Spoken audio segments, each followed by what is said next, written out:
옛날 옛적 한국의 아름다운 도시 창원의 산속 깊은 곳에는 마법의 연못이 하나 있었습니다.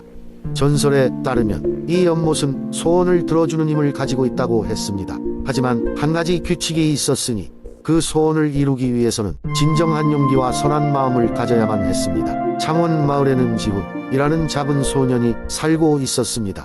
지훈은 가족과 친구들을 매우 사랑했지만 가족은 경제적으로 매우 어려운 상황에 있었습니다. 그의 부모님은 열심히 일했지만 매일매일 생활이 힘든 상황이었습니다. 그러던 어느 날 지훈은 마을의 어르신으로부터 마법의 연못에 대한 이야기를 듣게 되었습니다. 그 연못을 찾으면 우리 가족의 소원을 이룰 수 있을까? 지훈은 밤낮으로 연못에 대한 이야기를 떠올리며 그곳을 찾아가기로 결심했습니다. 마을 사람들 중 연못을 찾아간 이는 많았지만 소원을 이룬 사람은 없었습니다. 그것은 용기와 선한 마음이 부족했기 때문이었습니다. 하루는 이른 아침 지훈은 집을 나와 연못을 찾기 위한 긴 여정을 시작했습니다. 산길은 험하고 날씨는 점점 추워졌으며 길은 점점 더 어려워졌습니다. 그러나 지훈은 물러나지 않았습니다.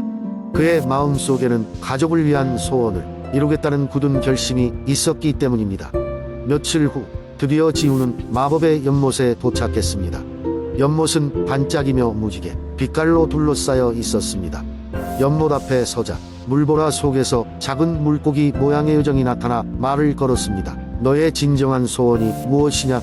지훈은 주저없이 말했습니다. 우리 가족이 건강하고 행복하게 살았으면 좋겠어요. 그러자 요정은 환하게 웃으며 말했습니다. 내 소원은 이루어질 것이다. 하지만 내가 용기와 사랑으로 가족과 마을을 위해 헌신할 때 말이야. 그 후로 지훈은 더욱더 열심히 가족을 돕고 마을 사람들을 위해 봉사하기 시작했습니다. 그의 진심 어린 노력 덕분에 가족의 형편은 점점 나아졌고 마을 사람들은 모두 그를 사랑하게 되었습니다. 시간이 흐르면서 지훈의 소원은 이루어졌고 마을에는 행복과 평화가 찾아왔습니다. 창원의 마법의 연못 이야기는 이렇게 전해져 내려왔고 이 이야기는 용기와 사랑이 진정한 소원을 이루는 열쇠라는 교훈을 남겼습니다. 오늘날 창원에는 지훈의 전설이 아직도 많은 이들에게 감동을 주고 있습니다. 두 번째 이야기 옛날 옛적 목포의 항구가 아직 작은 마을에 불과했을 때 이곳에는 바다 정령에 대한 전설이 전해 내려오고 있었다.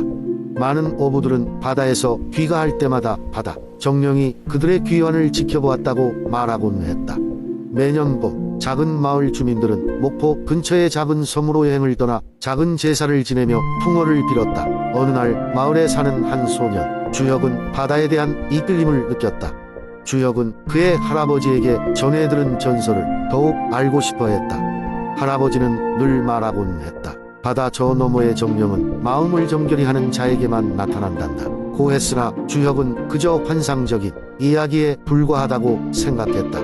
하지만 어느 날 밤 주혁은 꿈속에서 은빛 물결과 함께 걸어오는 한 여인을 보았다. 그녀의 머리카락은 바다의 물결처럼 반짝였고 그녀의 눈은 깊은 바다의 색을 띠고 있었다. 그녀는 주혁에게 말하였다. 진정한 용기가 너를 이끈다면 나를 찾아올 수 있을 거야. 그리고는 이내 사라졌다. 이 꿈이 너무나 생생해서 주혁은 매일 밤 그녀를 만나고 싶어 바다로 향했다. 그가 성인이 되던 해 주혁은 마침내 작은 배를 이끌고 어머니가 말리던 멀리 떨어진 섬으로 떠나게 되었다. 그가 도착한 어머니의 말대로 환상적인 크리스탈 물결은 그를 반겼다. 그리고 그의 앞에 나타난 것은 꿈속의 여인이었다. 여인은 자신이 바다의 정령이라고 밝히며 오랫동안 그를 기다리고 있었다고 말했다. 바다 정령은 주혁에게 그 동안의 기도가 결실을 맺었음을 알려주며 주혁에게 마을에 큰 풍어와 행복을 가져다 줄 특별한 진주를 주었다. 그 진주는 그의 곁에서 그의 삶이 끝날 때까지 빛났고 마을 주민들은 매년 목포의 바다 정령이 주혁과 함께했던 해를 축하했다. 시간이 지나 주혁은 한 할아버지가 되어 손주들에게 이 이야기를 전했다. 목포는 작은 항구에서 큰 도시가 되었지만 그 이야기와 함께 바다 정령의 전설은 여전히 이어져 오고 있었다. 그리고 주혁이 항구의 모래 위에서 만나 정령의 여정은 마을의 새로운 전설로 자리잡아 사랑하는 이들을 위해 계속 이야기를 전하고 있는 중이다.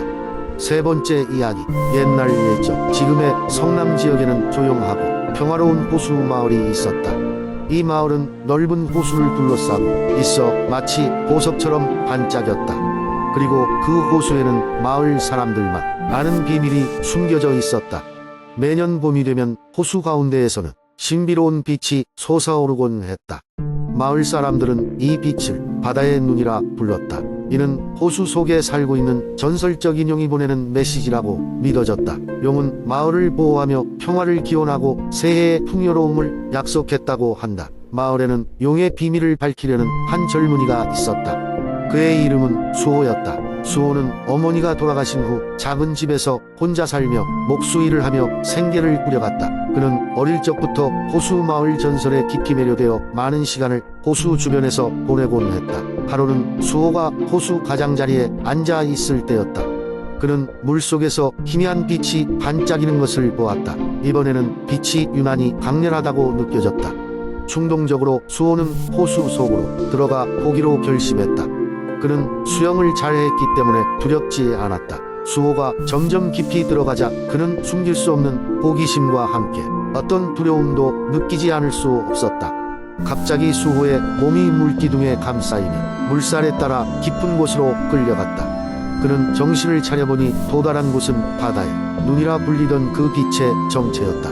놀랍게도 거기에는 용이 자리하고 있었다. 그러나 그것은 전설 속의 무시무시한 존재가 아니라 아름답고 웅장한 용이었다. 용은 수호에게 최악의 시기가 다가오고 있음을 알렸다. 사람들이 자연을 무시하고 자신의 이익을 위해 파괴할 경우 마을의 운명이 위험에 처해질 것이라고 했다. 수호는 용의 말을 듣고 마을 사람들에게 이 경고를 전해야겠다고 마음먹었다. 수호가 호수 위로 다시 떠올랐을 때 그는 새벽을 맞이하고 있었다.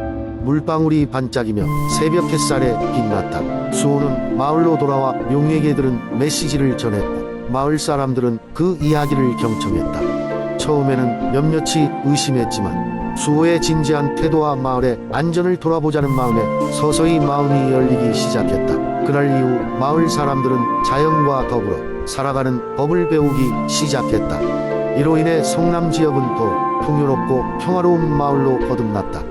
마을 사람들은 지금도 매년 봄의 바다에 눈을 바라보며 수호와 용의 이야기를 기억하고 자연을 사랑하는 마음가짐을 새긴다. 네 번째 이야기. 옛날 옛적 한국의 아름다운 양평이라는 곳에 신비롭고 비밀스러운 숲이 있었습니다.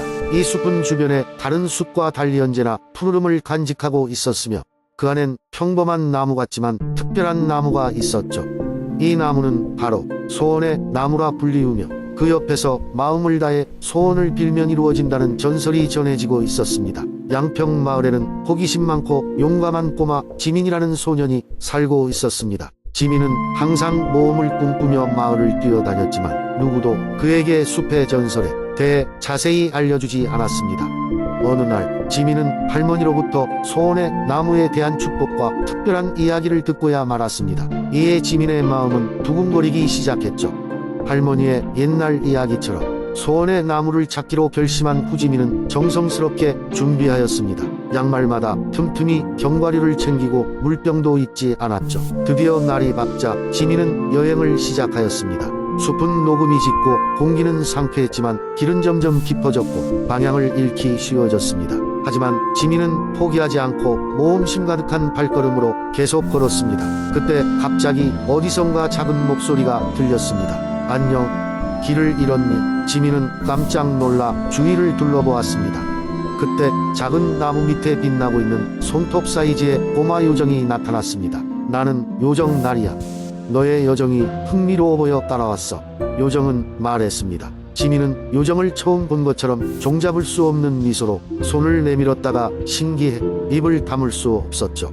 나리는 지민에게 소원의 나무로 가는 길을 알려주겠다고 했습니다. 나리는 지민과 함께 숲속 깊은 곳으로 안내했으며 두 사람은 소중한 친구가 되었습니다. 결국 드디어 이들은 저 멀리서 큰 나무 한 그루를 발견했습니다. 바로 전설의 소원의 나무였습니다. 나리는 지민에게 나무 앞에 서서 마음속 가장 진실한 소원을 빌라고 조언했습니다. 지민은 깊은 숨을 들이마시고 나무 곁에 서서 진심으로 바란 자신의 마음속 작은 소원을 속삭였습니다. 그러자 이내 나무는 부드러운 바람을 일으켰고 그 순간 지민은 자신의 꿈에 더 가까워졌음을 느꼈습니다. 나리는 지민에게 너의 마음이 정직했기에 나무도 소원을 들어준 거야라고 말한 후 환하게 웃으며 다시 나무 속으로 사라졌습니다. 그 후 진이는 나무의 이야기를 마을로 가져갔고 양평 지역에서 오랫동안 전해지는 새로운 온기로 자리 잡았답니다. 마을 사람들은 지민의 이야기와 함께 소중한 꿈을 간직하게 되었고 그들의 행복은 더욱 커져갔습니다. 5번째 이야기. 옛날 옛적 태백산 자락에 자리한 정선이라는 고즈넉한 마을이 있었습니다. 이 마을은 사계절마다 변하는 아름다운 풍경과 절벽 아래로 흐르는 맑은 강으로 유명했습니다. 특히 가을이면 온 산이 붉고 노란 단풍으로 옷을 갈아입어 마치 하늘의 색이 땅에 내려앉은 듯한 착각을 불러일으키곤 했습니다. 정선에는 진이라는 작은 소녀가 살고 있었습니다. 진이는 자연을 사랑하는 아이로 할머니께 듣던 옛 이야기를 정말 좋아했습니다. 그녀는 매일 아침 해가 뜨면 강변으로 나가 물수제비를 뜨며 놀거나 숲속을 탐험하며 하루를 보냈습니다. 어느 가을날 아침, 진이는 마을 입구에 위치한 오래된 오두막에서 신비로운 빛이 새어나오는 것을 발견했습니다. 호기심에 가득 찬 그녀는 천천히 다가갔습니다. 그곳에는 은빛 여우가 앉아 있었습니다. 여우는 인간의 눈을 가진 득지혜로움을 머금고 진이를 빤히 쳐다보았습니다. 여우는 진이에게 무언가 특별한 임무를 줄 것임을 알렸습니다. 이 강과 산을 보호하는 숲의 요정들은 지금 깊은 잠에 빠져 있단다 라며 여우가 말했습니다. 요정들이 깨어나려면 이 깊은 정선의 숲에 숨겨진 평화의 나뭇잎을 찾아야 한다. 그것은 단 하나뿐이지. 진이는 두려움보다는 모험심이 앞섰습니다. 그녀는 여우에게 고개를 끄덕이며 숲속으로 들어갔습니다. 숲은 점점 깊어졌고 햇살은 점점 가늘어져 갔습니다. 시간이 얼마나 흘렀는지 그녀는 몰랐지만 갑자기 숲속 깊은 곳에서 반짝이는 빛을 발견했습니다. 바로 평화의 나뭇잎이었습니다. 진이가 그 나뭇잎을 손에 쥐자 나뭇잎은 따스한 온기를 뿜어내며 진이의 두 손을 감쌌습니다. 그러자 숲속은 갑자기 생기를 되찾기 시작했습니다. 나무들은 바람에 따라 춤을 췄고 새들은 노래를 부르며 날아올랐습니다. 그 즉시 여우가 나타나 진이에게 고맙다고 말했습니다. 이제 정선 마을과 자연은 다시 균형을 찾게 될 거야. 내가 용기와 사랑을 보여 주었기에 가능했단다. 악심과 욕망은 한낱 인간의 소유물일 뿐이라는 것을 깨달았구나. 진이는 마을로 돌아와 이 신비로운 경험을 사람들에게 이야기했습니다. 사람들은 진이의 이야기를 들으며 자연의 신비로움을 다시금 깨달았고 마을 사람들은 예전보다 더 자연을 아끼고 존중하게 되었습니다. 정선 마을은 그 후로도 오랫동안 평화롭고 아름다움 속에서 번영했습니다. 진이는 여전히 자연을 사랑하며 시간이 흐른 후에도 자신의 아이들에게 그 날의 이야기를 들려주곤 했습니다. 이 이야기는 입에서 입으로 전해져 내려오며 정선 마을의 전설이 되어 오늘날까지 이어져 오고 있습니다.